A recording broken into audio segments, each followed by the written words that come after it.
everybody. Today I'll be explaining everything that we learned during the second partial for human anatomy. So first I will be explaining joints. Archaeology is the study of the many joints, and joints are the joining of two bones, one bone and cartilage, or one bone and a tooth. Joints can be classified based on their structure or function, like for example, synarthrosis, which means non-mobile, amphiarthrosis, which means restricted movement, and diarthrosis are the three types of synarthrosis, which means greater movement. The structure, they are divided into three groups based on the tissue that connects them, which are fibrous, cartilaginous, and synovial. Here I have a chart with a summary of joint classification, like I was saying in the previous slide. These are the three groups based on the tissue that connects them. So fibrous, cartilaginous, and synovial. So now I'll be explaining more in depth the functional classification of these joints. First, we're going to start with diarthrosis, which is countless. They enable the bone to move, have articulated cartilage in both joint segments. The marginal labrum has been discovered. The capsule connects the two joint surfaces. The extracapsular ligaments strengthen the capsule, which is internally upholstered by the synovium, and they are the most vulnerable and noble joint.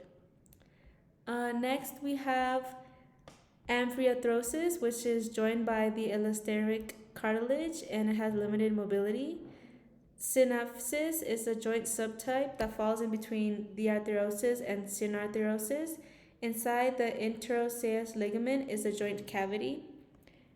Synodrosis is synostosis, which occurs when the union tissue is cartilaginous, as it is throughout growth. So it's the function of two bones when the connective tissue joins them and it ossifies. So when talking about joints, we can classify them by their structure, which is synovial, and this means, like I was saying, great movement of most of the joints and extremities. And this is divided into 6 groups, which are saddle joints, flat joints, pivot joints, hinge joints, and spherical joints, as well as condyloid joints. The picture represented here is a saddle joint. As you can see, saddle joints have a shape similar to that of a saddle. The one here is a flat joint. It means that it has a flat surface, and when moving, it has a sliding motion. Next is the pivot joint, and this is the joint that has movements in the longitude axis, flexion, and extension. This is the hinge joint. The picture I'm showing here is an example of a hinge joint, which can be found with the elbow. And hinge joints have movements in one axis, flexion and extension. Spherical joints are ball-shaped. They have free movement in any direction, movement in more than 3 axes or planes, which are abduction, adduction, and flexing again. They also have internal rotation and external rotation. Lastly, we have the condylar joint. It is formed where two bones are joined in an irregular way, and one bone is concave and one is convex. So talking more about synovial joints, their characteristics and parts. Like I was saying, they provide extreme mobility, which is cushioned by the synovial membrane, and it ends by being covered by an articular cartilage. This is reinforced by a fibrous joint capsule that gives it additional stability. Within these is a fluid, which is called synovial fluid, and this is created by the synovial membrane and is high in nitrochloric acid. It is found in minute amounts in the joint capsule and surfaces that build joints, nourish and lubricate cartilages, shrink joints, and diminish mobility. We also have the synovial membrane.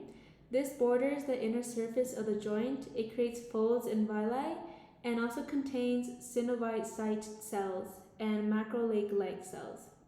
The main function of these joints are to provide free movement, absorption of forces, protection, flexibility, and the displacement of the bones with respect to each other. Next, I'll be talking about the TMJ or temporomandibular joint. This belongs to the type of thyrothosis or synostoles and is the rarity of the both synostolius surfaces. These have articular surfaces such as the temporal surface, which is posteriorly concave and anteriorly convex. We have the mandibular surface, which is the condyle of the mandibular jaw. And we also have the articular disc or meniscus, which serves to ensure the adaptation of the mandibular fossa with the jaw coat. Continuing to talk about the TMJ, I will be explaining their means of union. So there are three: joint capsule, intrinsic ligaments, and extrinsic ligaments. Joint capsule is the upper circumference and is inserted behind the glacier fissure lateral to the zygomatic tubercle and ahead of the temporal coat. Next, we have the intrinsic ligament, which is the thickening of the capsule that strengthens each side. The two sides are the lateral ligament. This is inserted above the zygomatic tubercle. We have the medial ligament, which is inserted above the spine of the sphenoid. So the last ligament is the intrinsic ligament, and there are three: the sphenomandibular ligament, ligament mandibular style, and the pterygomandibular ligament.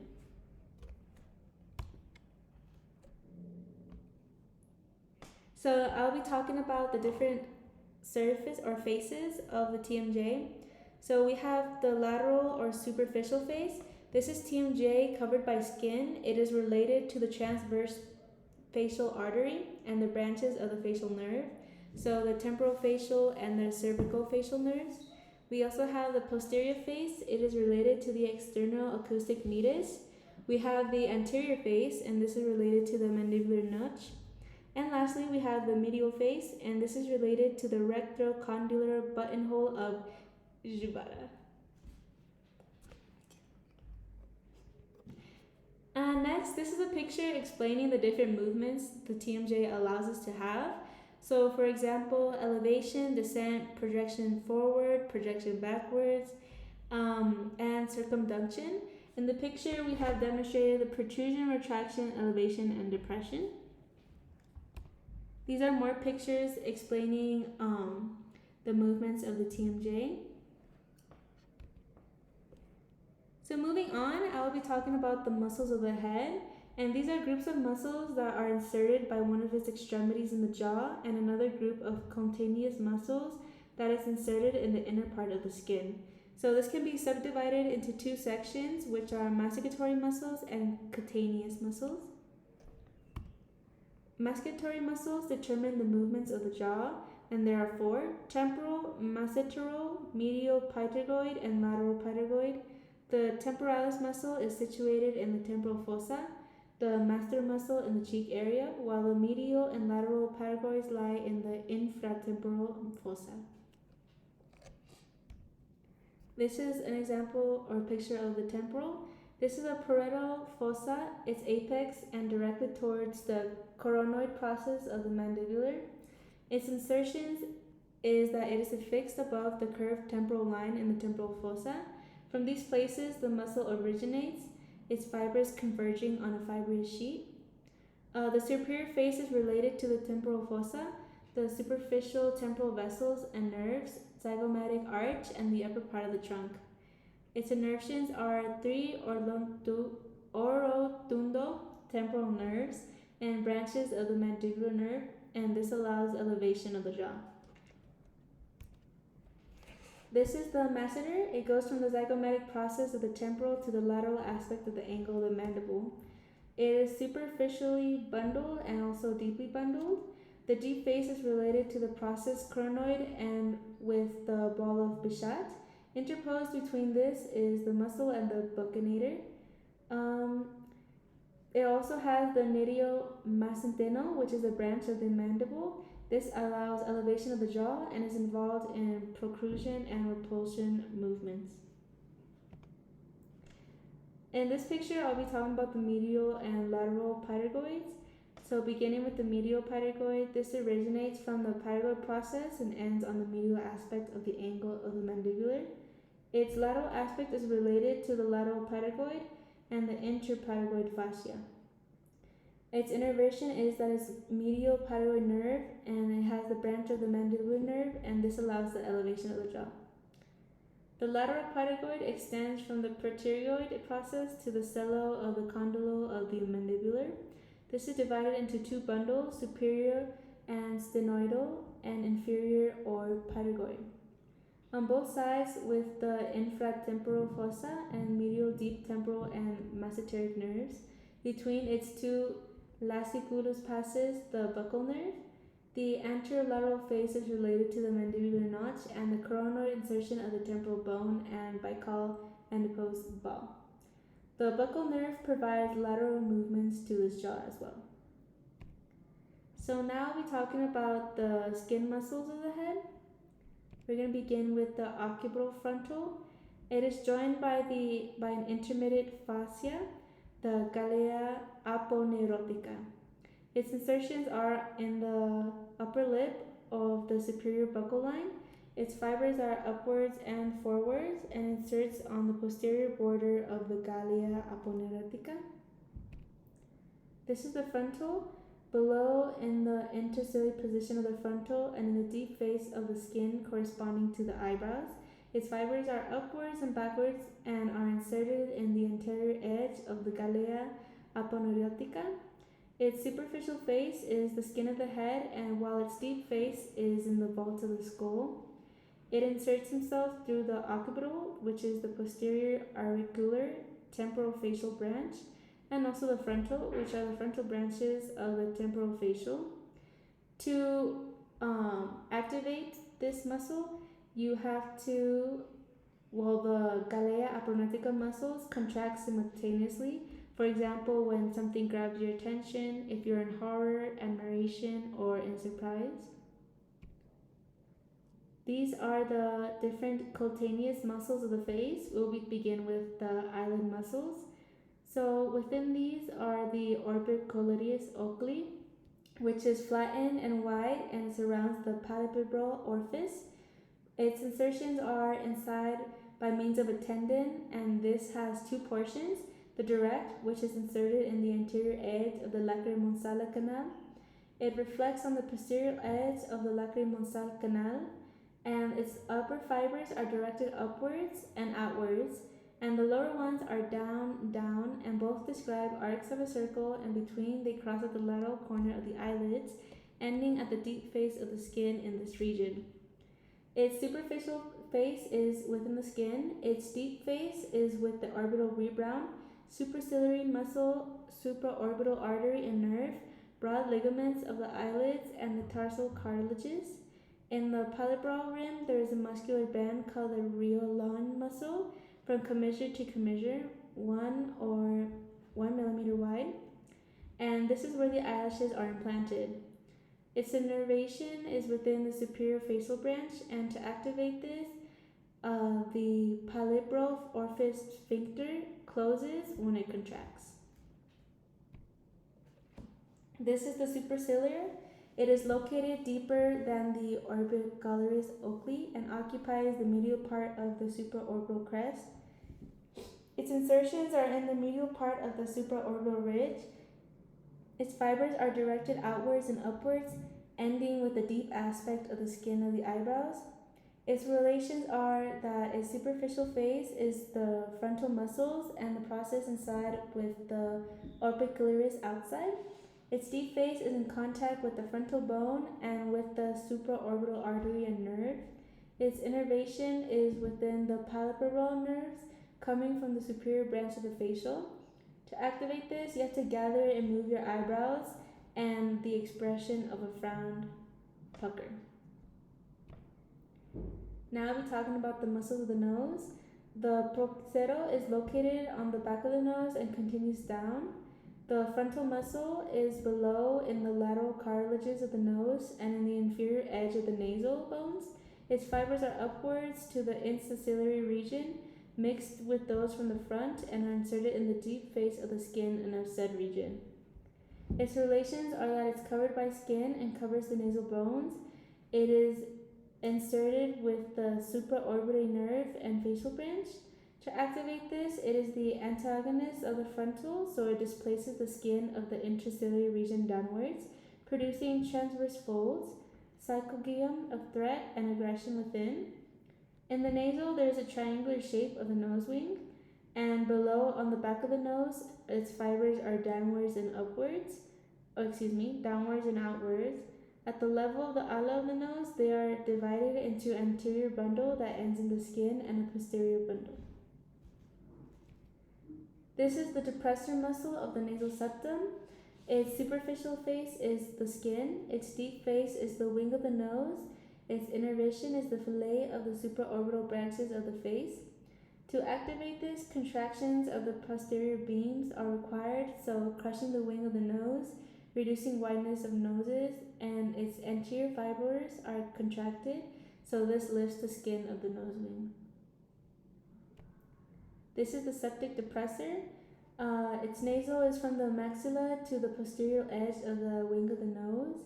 Its insertions are inferior to the canine fossa and part of the canine eminence. Fibers are upwards and outwards. The insertion is the anterior of the subseta, the middle of the posterior edge of the cartilage of the ala of the nose, and the posterior are continuous with the fibers of the nasal muscle.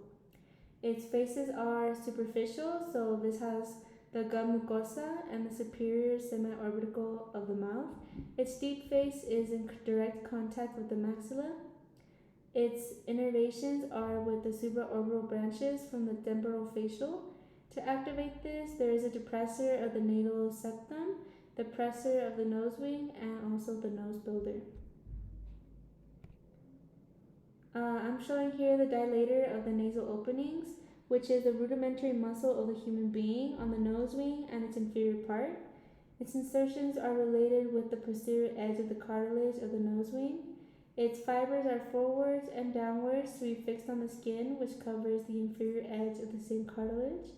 Its relationships are that it's outside of the skin and inside of the cartilage of the nose wing. Its innervations are that it's related to the fillets of the temporal facial. And to activate this, you need to displace the nose wing outwards, dilating the noses.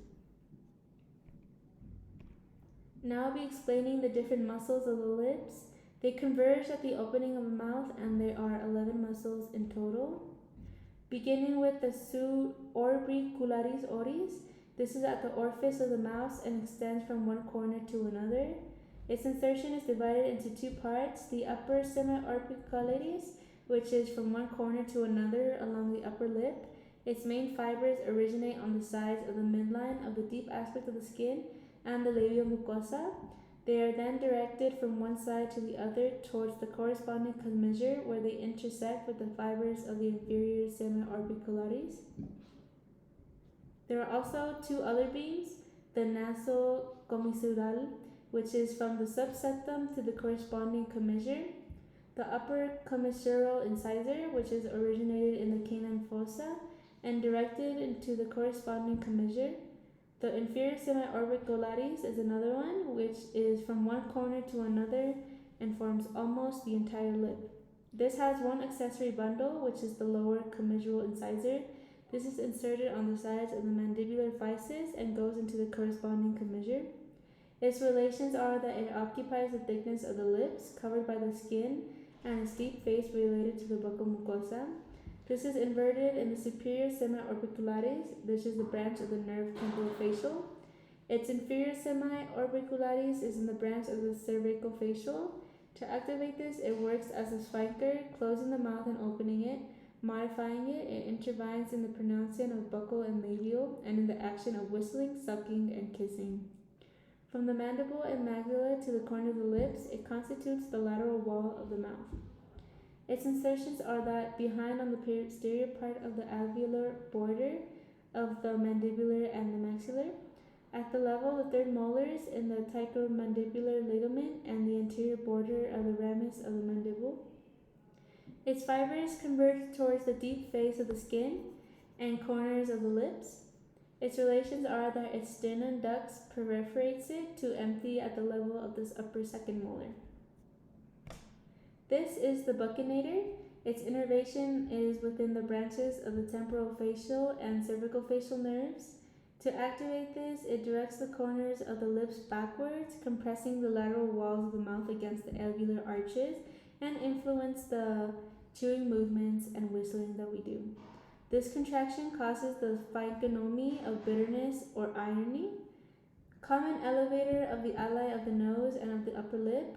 the vertical muscle of the frontal process of the maxilla to the upper lip. Its insertions are above on the lateral wall of the frontal process of the maxilla, and then it goes downwards, and at the level of the base of the nose, it divides fascicles. The two fascicles are medial and lateral. Medial ends in the skin of the back of the wing of the nose, while the lateral continues until it's fixed on the deep face skin superior. It's covered by skin and partially covers the frontal process of the maxilla, the nasal, and the orbicularis oculi. It comes from the temporal facial, and its action is raising the wing of the nose and the upper lip, so when you're angry. It comes before the elevated labii superioris, from which the supraorbital position of the upper lip is. This insertion is superiorly below the inferior orbital rim, so above the infraorbital foramen of the maxilla, directed downwards, and inserts into the deep aspect of the skin of the upper lip in its middle part. It is covered by the orbicularis oculi above and by the skin below.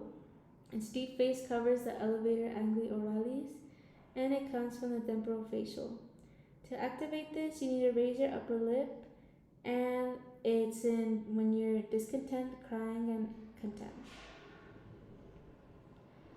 This is the elevator angli oralis.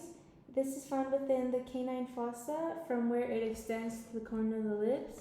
Its insertions are in the canine fossa, like I said. Its fibers are pass outwards and terminate in the deep aspect of the skin at the corner of the lips. Its superficial face is with the elevator labii superioris, suborbital nerves and vessels, and skin. It covers the maxilla and the temporal facial branches. To activate this, you need to raise and draw the corner of your mouth, so when you're aggressive. This is the zygomaticus minor, from the sagittal bone to the upper lip. Its insertions are above on the lateral aspect of the zygomatic bone.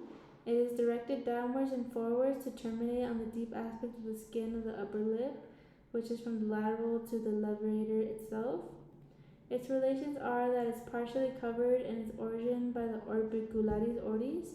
The skin covers it in the rest of the extension. Its deep face is related to the zygomatic bone and the facial vessels. Its innervation are that temporal facial branches are related, and to activate this, you need to move the middle part of your upper lip up and out, which causes frank laughter. This is the zygomaticus major, from the zygomatic bone to the upper lip. Its insertions are that it's above the lateral aspect of the zygomatic bone, and outside the zygomatic minor. It is directed downwards and forwards and ends in the deep aspect of the skin of the corresponding labral commissure. Its relations are that it's covered by a dense layer of fat and skin. It covers part of the masseter, buccinator, and facial vein. Its innervations are within the temporal facial branch, and to activate this, you need to move your lip corners up and out, which also causes a frank laugh. This is the risorio of Santorini. This is the most superficial of the muscles on the lateral wall of the mouth, from the parotoid region to the corner of the lips. Its insertions are from behind in the cellular tissue that covers the parotoid region.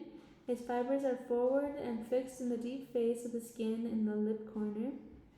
And its relations are with the superficial face, which is covered by skin, and the deep face, which is with the parotoid, masseter, and buccinator. Its innervation comes from the cervical facial nerve, and to activate this, you need to move the corner of your lips backwards. The simultaneous contraction of the two risotos also produces frank laughter. This is a depressor of the oral angle, which is from the mandible to the corner of the jaw. Its insertions are with the medial third of the oblique line of the jaw. Its fibers converge and insert at the corner of the lips. It is within the superficial face, which is skin. The deep face covers the depressor of the lower lip, and its innervation is with cervical facial branches. To activate this, move the corners of your mouth downwards, which is the face you give when you're sad. This is the depressor of the lower lip, from the jaw to the lower lip. Its insertions are below in the medial third of the oblique line of the mandible. Its fibers are upwards and inwards, and is also above on the deep side of the skin of the lower lip. Its relations are covered by the depressor of the oral angle and its lower part, and by skin in its upper part. In the triangular space bounded by the medial borders of the two muscles, the mentalis muscles are found. Its innervation comes from the cervical facial nerve, and to activate this, draw your lower lips down and out, which is the face you produce when you are angry. This is metonian, and on the sides of the mandibular fissus it can be found. The insertions are above the sides of the mandibular fissus and below the gingival mucosa.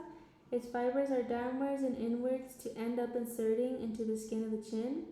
Its relations are that it is covered by the skin and on its upper part in the inferior semi-orbicularis. It is separated from the opposite by a fibrous septum, which extends from the mandibular fissus to the skin of the chin. Its innervation is related with the cervical facial branches, and its actions are that it lifts the skin of the chin and applies it to the mandibular fissus. Next, I'll be talking about neck muscles, and there are 4 regions, which is from the lateral region, from the hyoid region, from the prevertebral region, and from the posterior or nape region. The muscles of the lateral region of the neck include 4.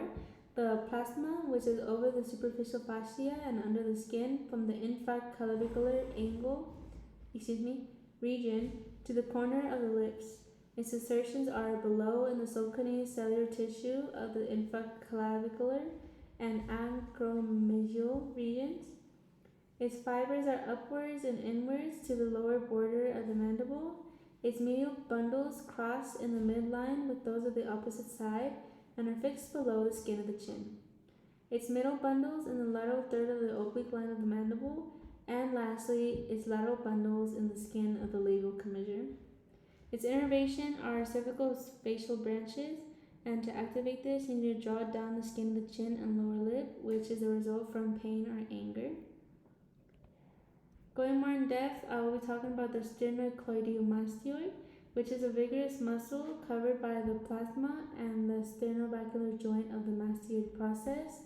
Its insertions are below through 2 bundles, the medial or sternal, and the lateral or clavicular, superior to the lateral aspect of the superior nuclear line of the occipital bone and the posterior border and apex of the mastoid processes of the temporal bone. Its innervation includes 2 branches of the accessory nerve pair and 3 branches of the 3rd cervical pair.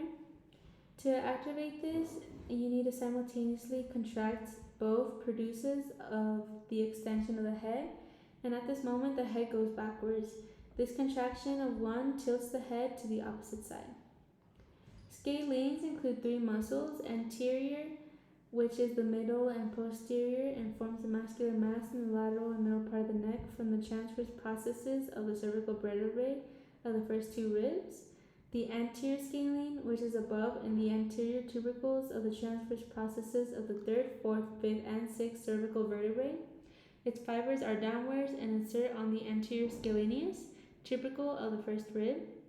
We have the middle scalene, which is above in the anterior tuberculus of the transverse processes of the last cervical vertebrae, and below in the posterior aspect of the first rib behind the inferior insertion of the interior scalene.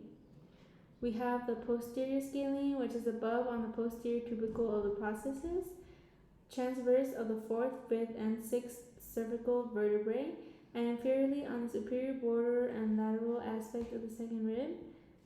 Its innervation includes multiple nerve fillets of the 3rd, 4th, 5th, and 6th cervical veins. To activate this, it is when the ribs are fixed. Contractions of the scalenes on one side causes the cervical spine to tilt to that side. When the cervical spine generates fixed hands, they raise their ribs, contributing to inspiration. Simultaneous contraction provides great rigidity to the cervical spine. The lateral rectus capitulus is within this, and in the upper region of the neck, it is covered by the muscles of the neck. It is short, extending from the atlas to the occipital. Above it is the jugular process of the occipital bone, and below it is the transverse process of the atlas innervation, which is the nerve fillet or the first cervical nerve. To activate this, you need to tilt your head to the corresponding side.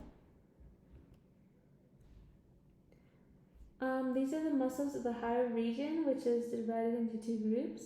Suprahyoid muscles, which includes diastric, styloid, myloid, and genoid, and also infraoid muscles, which is sternoid, amnioid, sternothyroid, and thyroid. Suprahyoid is diadrastic, which is formed by two muscular slopes and the intermediate tendon of the temporal to jaw. It is inserted in the posterior belly in the mastoid notch of the temporal. Its fibers are down and forwards and ending in the intermediate tendon. Its anterior belly is from the intermediate tendon, and its fibers are forward and insert into the fovea digastric of the mandibular. And there is also the intermediate tendon, which gives off descending fibers that insert into the superior surface of the greater horns of the hyoid bone, and also the innervation. In the posterior belly is a branch of the facial nerve and another of the glaciopharyngeoid. Its anterior belly is the myloid branch, anterior to the mandibular jaw, with its geometric branch or B nerve. To activate the anterior belly, you need to lower your mandible, and this is when the hyoid bone remains fixed, and elevates the hyoid bone when the mandible remains fixed. To activate your posterior belly, you need to elevate the hyoid bone if the head remains fixed, and tilt your head if the hyoid bone remains fixed. Contraction of both sides elevates the hyoid bone. Next, we have the styloid, which is spinal shaped and is located with its length inside and in front of the posterior belly of the GI gastric, from the styloid processes to the hyoid bone. Its insertion is above at the base of the styloid process. Its fibers are down and forward and insert into the superior aspect of the greater horns and the lesser horns of the hyoid bone. Its innervation comes from the facial nerve, and to activate this, you need to elevate the hyoid bone. We have the mylohyoid, which is between the two mylohyoids. They form the floor of the mouth. They have a quadrangular shape from the mandible to the hyoid bone. Its insertion is superior on the mylohyoid line of the mandible. Its fibers are downwards and inwards and are divided into two groups: posterior on the anterior face of the hyoid bone, anterior in an aponeurotic raphe from the mental protuberance to the anterior aspect of the hyoid bone. Its innervation is mylohyoid nerve with the inferior alveolar branch. And to elevate this, you need to elevate the hyoid bone and also elevate the tongue, intervening and swallowing movements. We have the genioid, which is the coarse muscle of the mandible to the noid bone above the mylohyoid. Its insertion is above on the inferior genite processes of the mandible. Its fibers are downwards and backward and to insert on the anterior aspect of the hyoid bone. Its innervation comes from the hypoglossal nerve, and its actions are in the elevator of the hyoid bone or lowering of the mandible, depending on where it takes the point of support. We have the sternoid from the sternum to the hyoid bone. Its insertions are below on the posterior border of the most medial portion of the clavicle and on the posterior aspect of the mammarium sternum. Its fibers ascend upwards and insert on the inferior border of the hyoid bone. Its innervation is the branches of the first three cervical nerves. Its actions are to break down the hyoid bone. We have the omohyoid, which is a thoracic muscle on the sides of the neck. From the scapula to the hyoid bone it inserts itself to. This is divided into two bellies as well. The posterior belly, which is on the upper border of the scapula. Its fibers are inwards and forwards and continuous in the medial tendon. And we also have the anterior belly, which originates from the intermediate tendon. Its fibers are upwards and inserts into the anterior face of the hyoid bone. We also have the intermediate tendon, which varies greatly in length and shape. This extends downwards to attach to the clavicle and first rib. Its innervation is with the branches of the loop of the hypoglossal. And to activate this, you need the depressor of the hyoid bone and the tensor of the middle cervical fascia, which favors the circulation of the neck. The sternothyroid is in the front part of the neck, from the sternum to the thyroid cartilage. Its insertions are inferiorly on the posterior aspect of the mammarium sternum. Its fibers are ascending and inserting on the lateral aspect of the thyroid cartilage, and it's in the loop of the hypoglossal. It lowers the thyroid cartilage and therefore the larynx. Next, we have the thyroid, and it's a continuation of the thyroid opening from the thyroid cartilage to the hyoid bone. Its insertions are in below the lateral aspect of the thyroid cartilage and above on the posterior aspect of the hyoid bone.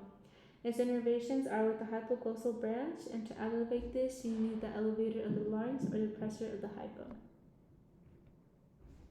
These are the muscles of the prevertebral region. They occupy the deepest planes of the muscles of the neck, which is located in the cervical spine. There are three. We have the length of the neck, which is from the from the occipital to the transverse processes of the cervical vertebrae cervical. Its insertions are superior to the inferior aspect of the basilar surface of the occiput. Its fibers are down and divided into 4 bundles that are inserted into the anterior tubercles of the transverse processes of the 3rd, 4th, 5th, and 6th cervical vertebrae. Its insertions are 3 to 4 branches of the 1st and 2nd arches of the cervical plexus, and to activate this, you need to flex on the head of the cervical spine. We also have the rectus capitalis anterior, which is behind the length of the head from the occipital to the atlas. Its insertions are superior to the inferior aspect of the basilar surface of the occiput. Its fibers are downward and insert into the transverse process of the atlas, and its innervation is with the first cervical nerve. To activate this, just flex your head. Next, we have the neck length, which is behind the length of the head from the atlas to the 3rd cervical vertebra. Its insertions has 3 portions. The first one is the ascending oblique portion, which is below the bodies of the 2nd and 3rd thoracic vertebra. Its fibers are upward and inserting into the anterior tuberculus of the 3rd, 4th, and 5th cervical vertebra. Its second is descending oblique part, which is above the anterior tubercle of the atlas. Its fibers are downward and inserting into the anterior tubercles of the transverse processes of the 3rd, 4th, 5th, and 6th vertebrae.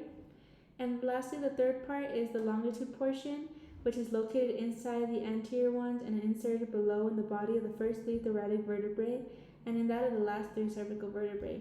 Its fibers are upward and inserted in the anterior face of the body of the axis on the anterior tubercle of the atlas. Its innervation is with 3 or 4 branches of the first 4 cervical nerves. And to activate this, you need isolated contraction of the cervical spine sideways. The simultaneous contraction of the long muscles on both sides flexes towards forward the cervical spine. Now I'll be explaining the muscles of the neck.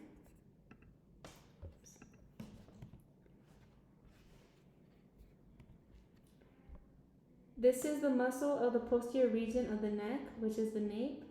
We have the splenius, which is the elongated muscle of the spinous processes of the cervical vertebrae and thoracic to the occipital. Its insertions are in the spinoous processes of the 7th vertical vertebrae and the first 4 thoracic vertebrae. Their fibers move upwards and outwards and are divided into 2 portions.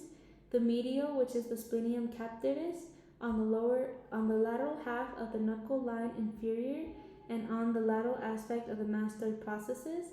We have the lateral splenium cervix, which is on the posterior tubercles of the transverse processes of the atlas, axis, and 3rd cervical and extends the transverse processes of T3 to T6.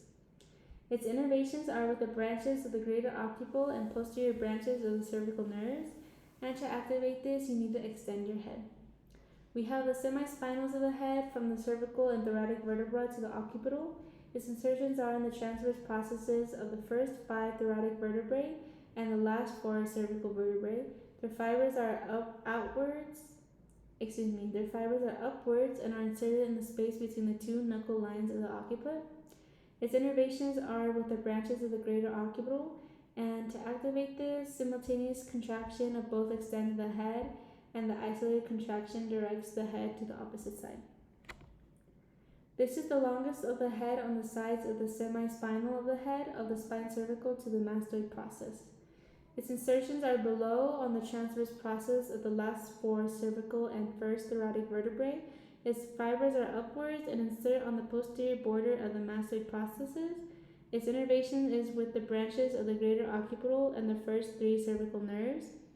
And to activate this, extend your head. We also have the very long neck of the transverse processes of the first vertebrae, thoracic to the transverse processes of the last cervical vertebrae. Its insertions are below in the transverse processes of the first 5 thoracic vertebrae and above in the transverse processes of the last 5 cervical vertebrae. Its innervation is with the branches of the last cervical and first thoracic nerves. To activate this, contract simultaneously and it is extended to the cervical spine over the thoracic spine. Its isolated contraction tilts the cervical spine to the corresponding side. This is the rectus capitis posterior manner. It is a short triangular muscle that extends from the atlas to the occipital. It is inserted in the posterior tubercle of the high, and its fibers are directed upwards and inserted in the thoracic medium of the inferior buccal line of the occipital. Its innervation comes from the first cervical nerve, and to activate this, extend your head. This is the posterior rectus capitalis major. It extends from the axis to occipital. Its insertions are into the spinous process of the axis. Its fibers are directed upwards and outwards and are inserted into the inferior knuckle line of the occipital bone, lateral to the rectus minor posterior capitalis. In innervations, it comes from the first cervical nerve. To activate this, contract simultaneously, move your head backwards, and the isolated contraction turns the head to the corresponding side. This is the superior oblique head. It extends from the transverse processes of the atlas to the occipital. Its insertions are below in the transverse processes of the atlas and move above into the lateral third of the inferior knuckle line of the occiput. Its innervation comes from the first cervical nerve, and to activate this, extend your head and tilt it towards the side of the contracting muscle. Now I'll be explaining the topographic anatomy of the face. I'll begin with the superficial regions of the face, which include the nasal region. It is comprised into 2 portions, the bony nose, which is the upper part, and the cartilaginous nose, which is in the lower part. It has many limits, such as superiorly, a horizontal line that passes through the middle of the eyebrows. Inferiorly, a line parallel to the previous one. It passes through the posterior end of your nasal septum. Laterally, an oblique line downwards and outwards, starting from the inner corner of your eye and ending to the outermost part of the eye of your nose, which is known as the nasogenean line. Its constitution are that its planes are constituted by fur, subcutaneous cellular tissue, muscle layer, perichondrium and periosteum, and also the skeletal plane. Now I'll be talking about skin. It is highly vascularized and rich in sebaceous glands.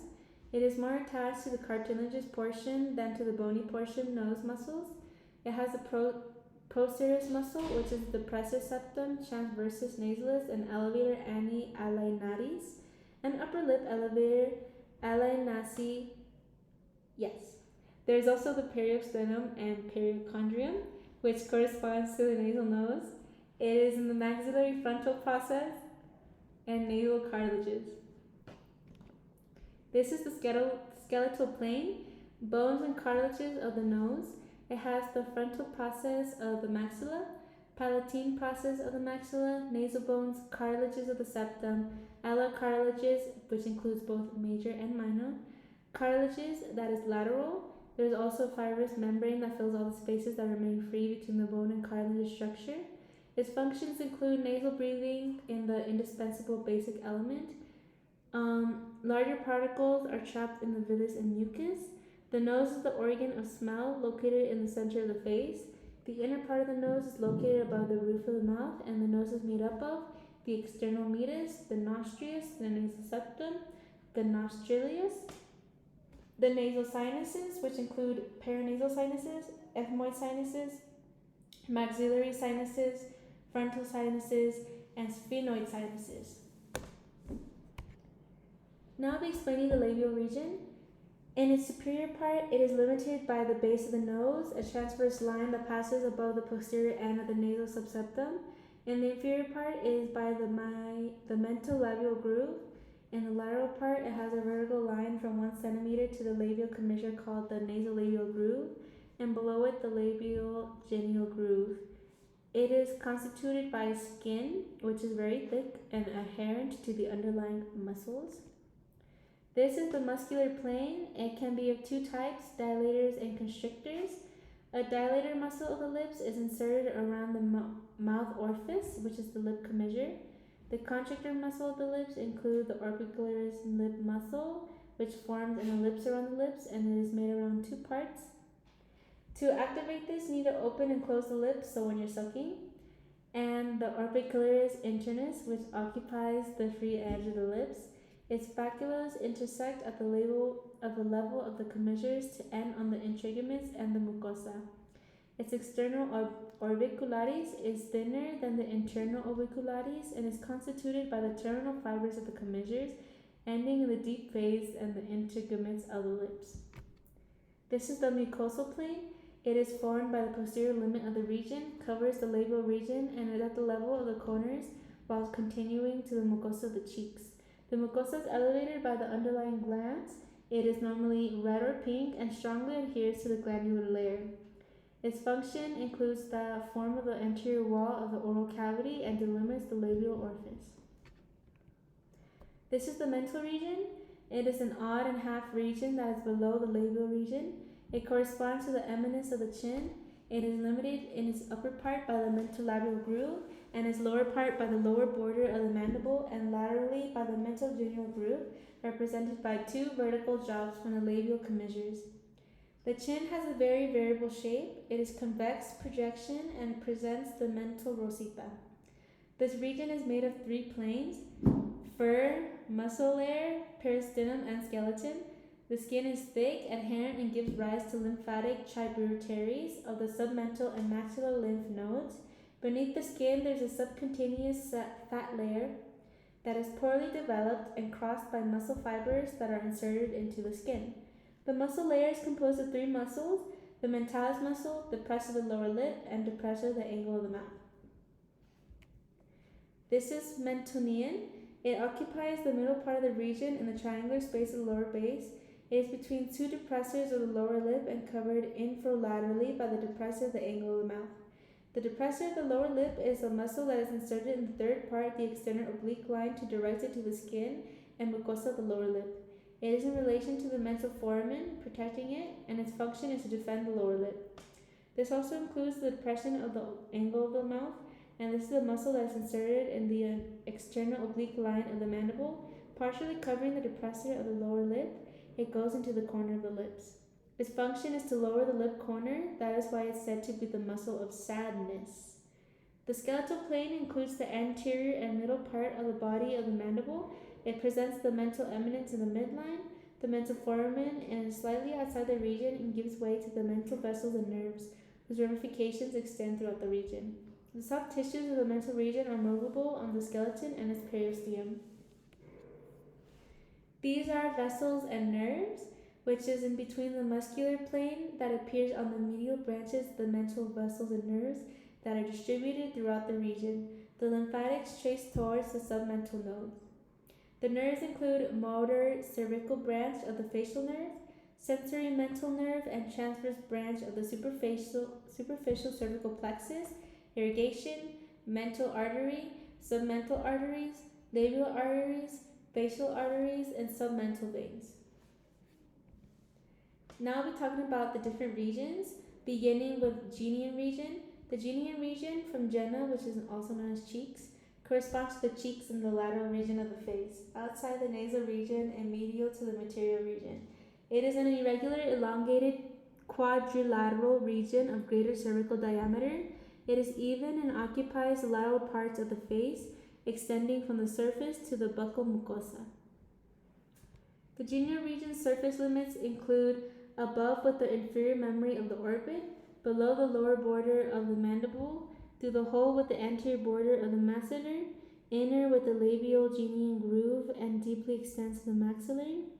It also presents an external form with two faces, lateral face and medial mucosa, as well as the constitutive planes that presents it: skin, subcutaneous cell tissue, muscular tissue, submuscular tissue, and lastly skeletal plane. These are the constituent planes, like I was saying. External, it is made up of skin that is very thin, mobile, and highly vascularized. In women and children, it is hairless. In men, it is covered by a beard, rich in sweat and subcutaneous glands. In the internal plane, it is made up of a subcutaneous tissue that is formed by connective tissue where fatty tissue is found. This decreases in thickness from behind to front. The muscular foreground is deep in the subcutaneous tissue. There is a discontinuous muscular plane that is a kind of lattice formed by those flattened and thin facial muscles that converge towards the lip corner. There are top and bottom parts, such as the elevator labial superiorus and the ali nasi. Zygomatic is minor, zygomatic is major. The rhizoid posterior bundles of the plasma depressor, the angle of the mouth, and the second muscular plane. This is located in the deeper plane and is composed from superior to inferior by levator labilla superioris and the levator anguli oris. These are the nerves within this region, and the infraorbital, it enters the region through the infraorbital foramen. This hole is 5 millimeters lower than the lower edge of the orbit and is on a vertical line that passes between the two buccal upper premolars. It comes from the infratemporal region, penetrates the region from the cheek, passing into the fatty body of the cheek. The mentoneum is also in this. It emerged from the mental foramen, which is at the same distance of the edges of the mandible, in a vertical that passes through the two lower premolars. The lymphatics, except those of the cheekbone, go into the parotid nose. They descend together with the facial artery and vein into the maxillary nose. Now going into the masteric region. It is located in the lateral part of the face behind the genital or buccal region. The masteric region is quadrilateral in shape, elongated vertically. Viewed from front, it is flat and slightly convex, protruding between the genial region and the parotoid region. With contraction of the masseter, it increases in size. The masteric region borders are on the superior, which is the zygomatic arch, which separates the masteric region from the temporal region. Its inferior part is lower border of the mandible. Its anterior part is in the anterior border of the masseter muscle, marking the separation of cheek and masterior regions. And lastly, its posterior part is posterior border to the mandible ramus. Its constituent planes, we can find the following, which is skin. It is continuous with the skin of neighboring regions, presents subcutaneous cellular tissue that extends below the region. Cellular or subcutaneous or tissue subcutaneous. This is the cellular tissue that is rich in adipose cells. In this tissue, we find the following structures. The transverse artery, which occupies the upper part of the region. Divergent branches of the facial nerve, which includes the temporal facial and cervical facial nerves. Facial arteries and veins, and lastly, muscle facialis of the risotto and neck, skin of the neck. Crossing this region, we can also find the anterior prolongation of the parotoid gland, and with it is the sternum's duct, which emerges from the deep face of the prolongation. It surrounds the anterior border of the masseter, defending the genian region. It is masseteric and has the subcutaneous cellular tissue, as well as the superficial vessels and nerves it contains. It is separated from the masseter muscle by the fascia masterica. It directly covers the entire lateral surface of the masseter muscle. This is the skeletal plane. It is above the zygomatic arch in the posterior superior portion, also known as the TMJ. And finally, it is ascending ramus of the mandibular, which extends to the external face in the masseter.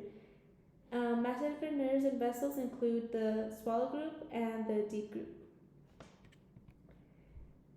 These are the deep regions of the face, zygomatic fossa region.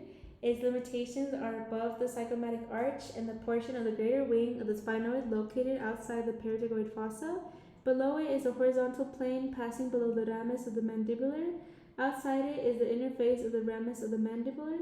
Inside it is the posterior process and the pharynx. And lastly, in front of it is the maxillary tuberosity. This region is traversed by the internal maxillary artery and the inferior maxillary nerve, and the branches contain pterygoid muscle. This region has the shape of quadrilateral pyramid. Its base is related to the base of the skull. It is vertex, which means it corresponds to the insertion of the internal pterygoid muscle. It has an external wall and an internal wall, and it has also a posterior wall. This is the region of the pituitary maxillary fossa. It is located in the deepest and lateral part of the face inside the zygomatic fossa, crossed by the second trigeminal branch, which is the superior maxillary nerve. It is content. It has external pituitary muscle, internal maxillary artery, upper maxillary nerve, internal maxillary venous planium P pituitary, and lastly the chorda tympani, which crosses between two pituitaries. These are the different branches of the mandible, which is the middle mandial, orbital, anterior, posterior, and infraorbital dental branches. It has the shape of a quadrilateral pyramid with a base and vertex of four faces. It is, like I said, vertex, constituted by the junction of palatal-palatine processes. The palatoid process is joined by the palatine-pyramidal process. And lastly, it has the maxillary tuberosity. Its base is located upwards at the base of the skull. Its anterior aspect is formed by the maxillary tuberosity and posterior part of the maxillary sinus. Its posterior wall is constituted by the anterior face of the base of the palatal process, finding the foramen rotundum, foramen ovale, pituitary palatine canine, and the Vindian canine. Its internal wall is formed by the vertical portion of the palatine, and it waits by the region of the nostrils. Its external wall corresponds to the anterior opening, and this region is with the zygomatic region. This is the parotoid region. Its limits are above external auditory canal and TMJ. Behind it, mastoid process. In depth, it reaches to the spine of the sphenoid bone, styloid processes, and the contents within this is skin, subcutaneous tissue, parotoid gland, facial nerve, external vogular vein, and the terminal part of the external carotid artery. This is the submandibular region. It is the region below the body of the mandible and above the hide bone. It contains the submaxillary gland, sublingual gland, suprahide muscles, lingual artery, and hypoglossal nerve. This is the sublingual region. It is the anterior part of the buccal floor, below the free part of the tongue. It is in the floor of the mouth itself with triangle shape. It is in depth, extends the myloid muscle, and separates it from the submandibular region. Its limits are that it is anterior-external, which has a sublingual pit, post-medial wall, which has the generoglossus muscle, hypoglossus muscle, and genoid muscle. It has the upper buccal mucosal wall, and lastly, it has the inferior wall and the mylohyoid muscle. This is the sublingual gland. It is the anterior extension of the submandibular gland, Orton's duct, sublingual artery and vein, lingual vein, which penetrates the region at the level of the last molar, and it has the region of the pituitary fossa, which has walls, superior, medial, side, previous, back, and its limits are outside the mandibular ascending ramus, inside the internal pituitary muscle and communication. It is above the deep temporal face and the pituitary fossa. Behind it is a deep lobe of parotoid. And yes, thank you for watching. Stop this thing! I'm so fucking tired. I didn't understand anything I fucking said. Neither did I. I didn't even make English. I was making up fucking words. Oh my god. That shit was